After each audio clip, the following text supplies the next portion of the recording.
नमस्कार, मी ॲस्ट्रो स्मिता गिरी.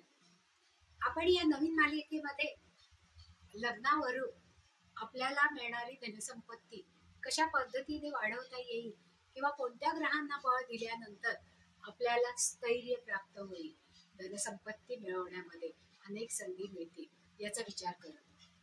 तर आता कुंडलीमध्ये 12 घरे आहेत. आतापर्यंत आपण वृश्चिक लग्नापर्यंतच्या कुंडल्या पाहिल्या.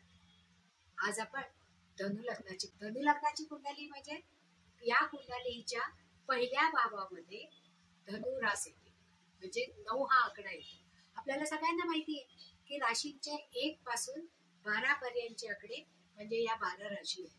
पहिली मेष, दुसरी वृषभ, तिसरी मिथुन, चौथी कर्क, 5वी सिंह, 6वी कन्या, 7वी तूळ, 8वी वृश्चिक आणि 9वी धनु. म्हणजे 9 आकडा जिथे येतो त्याला आपण धनु लग्नाची कुंडली असं म्हणतो. आता आपल्याला पैसा टिकवायचा आहे, पण यातल्या कुठल्या भागांना जास्त महत्व द्यायला पाहिजे, म्हणजे कुंडलीतल्या कुठल्या भावांचा विचार करायला पाहिजे. तर कुंडलीतल्या द्वितीय भाव हे धनस्थान आहे.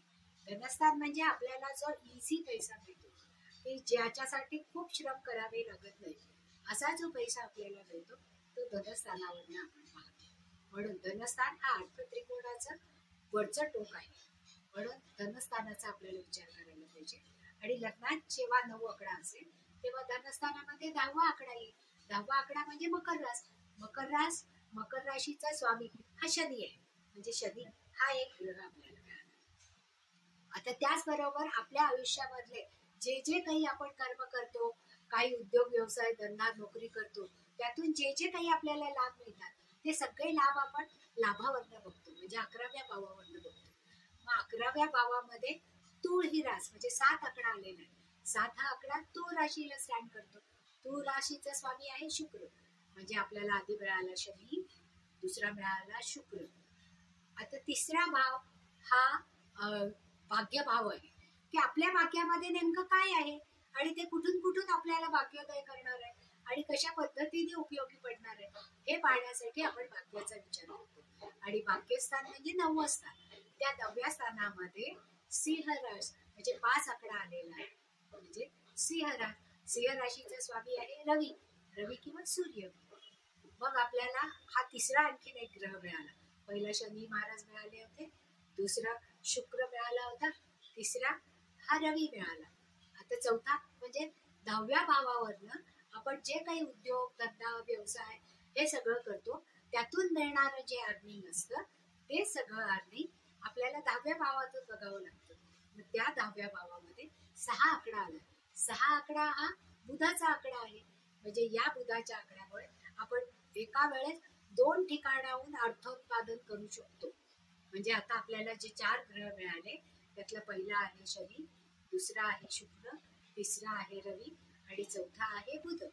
मग या 4 ग्रहांना बळ देण्यासाठी आपण ज्या घरामध्ये राहतो त्या घरातल्या कुठल्या दिशांचा विकास करणं गरजेचं आहे. तर आग्नेय दिशा आणि नैऋत्य दिशा. आता आग्नेय दिशा म्हणजे पूर्व आणि दक्षिण यांच्यामध्ये जी दिशा येते ती आग्नेय दिशा, आणि नैऋत्य दिशा म्हणजे दक्षिण आणि पश्चिम याच्यामध्ये जी दिशा येते कोणामध्ये त्याला नैऋत्य असं म्हणतात. मग या 2 दिशांचा आपल्याला विकास करायचा आहे. तर तो कशा पद्धतीने आपल्याला करता येईल. तर आग्नेय दिशेला हे तेज तत्वाचं आहे.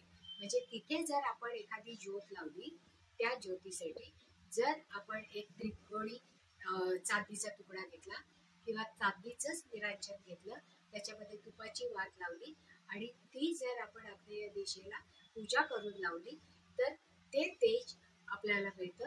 आणि रवीचं तेज आपल्याला इथून जास्तीत जास्त प्रमाणात येतं. त्याचप्रमाणे नैऋत्य प्रभागाचा विकास करताना आपल्याला पृथ्वी तत्व वाढवायला पाहिजे, ज्याच्यामुळे स्थैर्य टिकून राहील. तर असं स्थैर्य टिकून राहण्यासाठी इथे पिवळ्या दगडांचा एक पिरॅमिड तयार करता येईल आपल्याला. आणि त्या पिरॅमिडच्या खाली 2 स्फटिक आपल्याला पुरता येतील, की ज्याच्यामुळे स्थैर्य टिकून राहील आणि ते तशाच पद्धतीने आपल्याला उपयोगाला येईल. म्हणजे आपण जे काही अर्थार्जन करणार आहोत ते आपल्याकडे स्थिर राहील. आपल्याला नवीन संधी उपलब्ध होतील, ज्या संधी आपण कॅश करून घेऊ आणि आपल्याला अर्थार्जनासाठी त्याचा जास्तीत जास्त उपयोग आपल्या आयुष्यामध्ये करून घेता येईल. म्हणजेच या ग्रहांनाही बळ मिळेल आणि या दिशांनाही बळ मिळेल की ज्याच्यामुळे आपल्याला होणारा फायदा हा द्विगुणित पद्धतीने वाढेल आणि आपल्याकडची धनसंपत्ती आणि ऐश्वर्य वाढेल आणि त्याचा जास्तीत जास्त आपल्याला उपभोग घेता येईल. तुम्हाला जर हे माझं बोलणं आवडलं असेल आणि उपाय आवडले असतील तर लाईक करा, सबस्क्राईब करा आणि तुमच्या मित्रमैत्रिणींपर्यंत पण ही माहिती पोहोचावी असं जर तुम्हाला वाटत असेल तर शेअरही करा. यातून तुम्हाला जर काही शंका असते तर खाली माझा नंबर दिलेला आहे, त्या नंबरवर तुम्ही चौकशी करू शकता आणि तुमच्या मनात ज्या काही शंका असतील त्याचं निरसन करून घेऊ शकता. तर जरूर पुन्हा भेटू.